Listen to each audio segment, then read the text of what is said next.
Et bien salut à tous, c'est Félix pour AndroGames.fr et cette fois-ci on est parti pour l'unboxing du Moto G que je viens de recevoir de la part de Motorola pour un test. Et donc voici la boîte. La boîte qui est donc majoritairement de couleur blanche et violette. On va faire un petit tour comme ceci, vous pouvez voir. Et contrairement au Huawei P8 dont j'ai fait l'unboxing il y a une semaine et demie, la boîte est beaucoup moins sobre, il y a beaucoup plus de choses écrites dessus, il y a beaucoup plus d'informations. Après c'est toujours la même question, est-ce qu'il y a des gens qui lisent tout ce qui est écrit dessus, tout ce qui est écrit en tout petit ici? Je ne suis pas convaincu que tout le monde va le lire. Même moi je ne sais pas, enfin si je vais regarder par curiosité, mais pour l'instant je ne l'ai pas encore lu. Alors sur le dessus on peut voir la tête de ce Motorola Moto G qui est donc qui reprend donc le design du Moto G de la deuxième génération, vu que celui-là c'est le troisième et donc celui de 2015.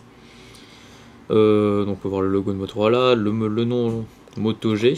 Donc 2015 n'est pas précisé sur la face avant, ni troisième génération. Et c'est précisé sur cette face ici. Alors je vous le mets bien en face, comme ça vous pouvez voir. Donc on a différents codes barres, on a le modèle qui est XT1541 Moto G 3ème génération, 8 Go de mémoire.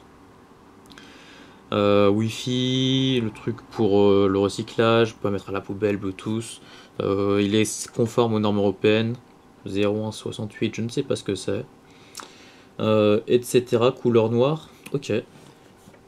Sur ce côté, on a une description du Motorola. Enfin, non, je ne sais pas exactement. Enfin, ça parle de la couleur du Motorola, ça parle du logo de Motorola.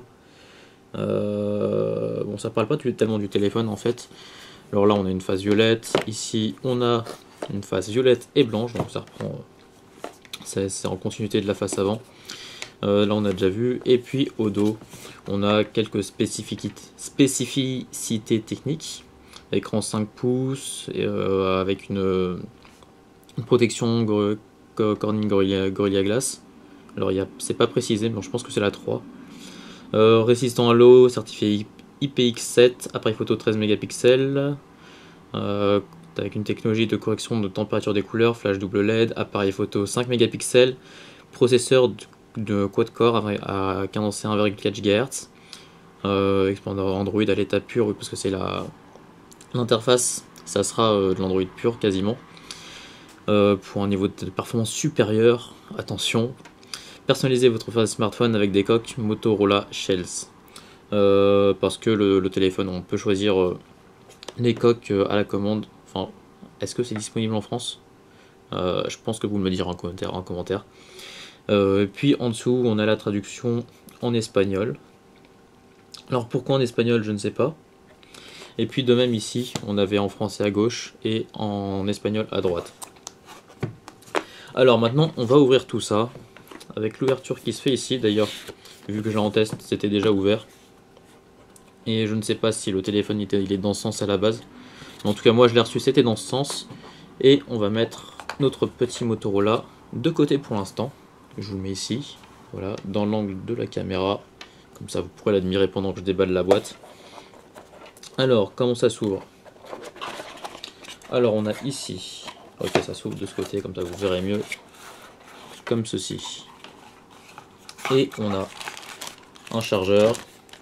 Alors, je crois que j'ai bougé la caméra, est-ce que vous pouvez... Sinon, c'est toujours bon.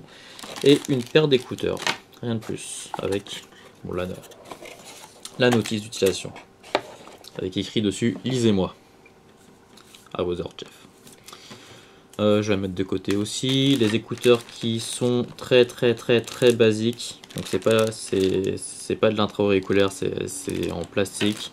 Comme ça, ils n'ont pas l'air de top qualité, hein. On va pas se le cacher. Et là, on a le chargeur. Je vais l'ouvrir.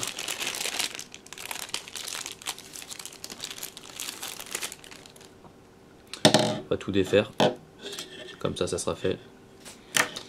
Alors il n'y a pas d'embout USB et c'est là où je me pose la question parce que je n'ai pas de câble USB dans la boîte, hein, vous pouvez voir il n'y a rien. Alors c'est bizarre parce que ni le chargeur n'est pas en USB, hein. Il n'y a pas de prise USB ici.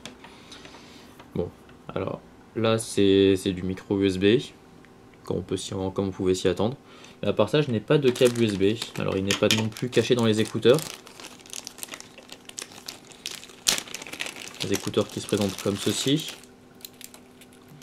C'est du plastique vraiment, ça fait vraiment cheap. Hein. Comme ceci les écouteurs. Le chargeur qui est de taille normale hein, aussi. Ni trop petit, ni trop. Enfin, il n'y a pas de trop petit, mais il y en a des plus petits, mais il n'est pas trop gros, ça va. Et voilà.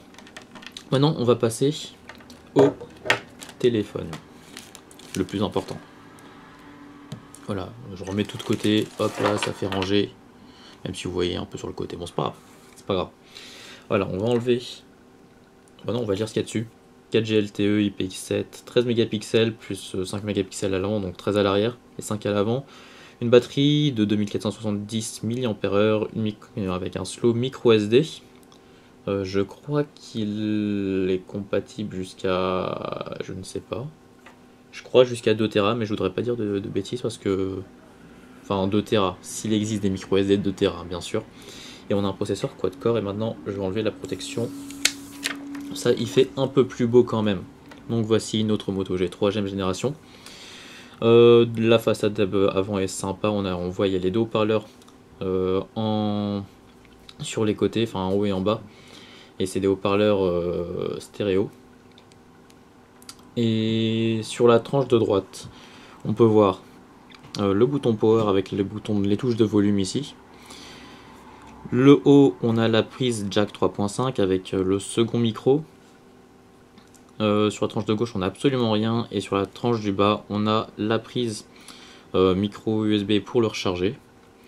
Et au dos, on a le capteur pour l'appareil photo. Le flash double LED. Un emplacement pour mettre le doigt. Est-ce que le doigt tombe dessus? Ah, pas tout à fait. Moi, quand je mets ma main comme ça, le doigt il tombe là. Bon, bah sur les anciens motos, enfin en tout cas sur le premier Moto G, première génération, le trou il tombait sous le doigt. Bon, c'est un peu dommage. Parce que du coup, le trou il sert pas à grand chose. En tout cas, on a le logo de Motorola dessus. Je ne sais pas si vous le voyez bien. Ouais, ici vous avez, je crois que ouais, vous le voyez ici. Et voilà, donc là, ça fait. Je vois pas comment expliquer ça. C'est rayé partout. Enfin, c'est pas rayé, je ne sais pas comment expliquer. Bon, vous voyez, il y a des petits traits partout. Comme ceci. Et ça permet de ne pas glisser, pour pas que la main glisse.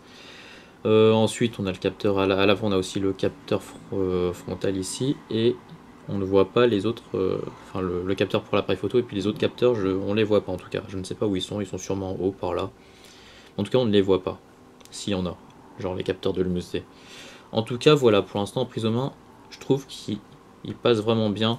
Alors, pour information, l'écran il fait 5 pouces. Je trouve qu'il est. Enfin, l'écran est sympa. Enfin, sympa dans le sens où c'est plutôt bien optimisé, mais je pense qu'ils auraient pu faire mieux parce que vous voyez les bordures. Est-ce que vous voyez les bordures? Ouais, là vous voyez les bordures. Elles sont assez épaisses, je trouve. Donc, écran 5 pouces.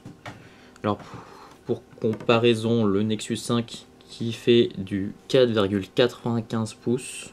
Ouais, on voit qu'il est légèrement plus petit. Et le Moto G est un peu plus grand en hauteur. Si je mets là, c'est mieux. Un peu plus grand en hauteur. Comme ça, vous le voyez peut-être mieux. Hop. Et en largeur. Un peu plus épais aussi. Enfin, un peu plus large aussi. Et en épaisseur, il est plus gros par contre. Beaucoup plus gros. Beaucoup plus gros. Alors que le Nexus 5, il n'est pas extrêmement fin non plus. Je sais pas, je pense que vous pouvez voir là. Comme ceci. Voilà, on voit qu'il est pas mal plus épais quand même.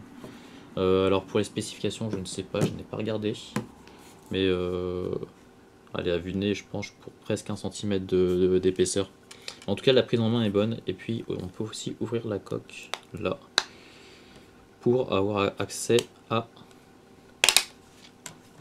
Alors, on a accès là au port micro SD et au port micro SIM. Mais on a beau avoir une coque qui s'enlève, on n'a pas de batterie amovible. Vous pouvez voir qu'elle est cachée sous la seconde coque. Voilà. En tout cas, voici pour le Moto G deuxième version, troisième génération, excusez-moi. Et on se retrouve donc pour un test. Alors soit écrit, soit vidéo, ça dépendra. Je ne sais pas encore, vu que apparemment les préférences sont plutôt vers les tests en vidéo. Même si moi je préfère écrit, donc je pense que je ferai les deux. Donc on verra bien. Donc c'était l'unboxing du Motorola Moto G 3ème génération. Et on se retrouve pour un prochain test. Salut à tous.